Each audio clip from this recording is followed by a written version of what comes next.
第一次做快筛哦，滴了4滴，结果马上2条线出现。我第一个反应就是从椅上跳起来，然后赶快东西收一收，就走路到医院去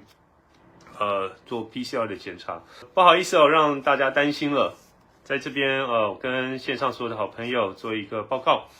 也就是刚刚我已经知道我 PCR 的结果是阳性 ，CT 值21。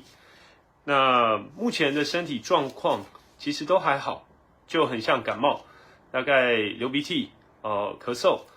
然后头有一点胀胀的，就是真的就是像感冒一样。昨天晚上回到家的时候，那知道我们团队也有一个伙伴确诊，然后就赶快做快筛，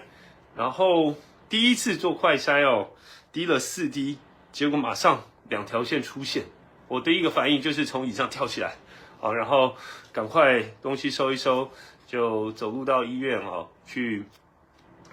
做 PCR 的检查。那很多朋友也很关心接下来包括这个周末母亲节，还有后续这10天当中相关的行程。其实母亲节这段期间，我团队我们收到大概超过50多场的行程邀约那昨天到今天，我们团队的伙伴也都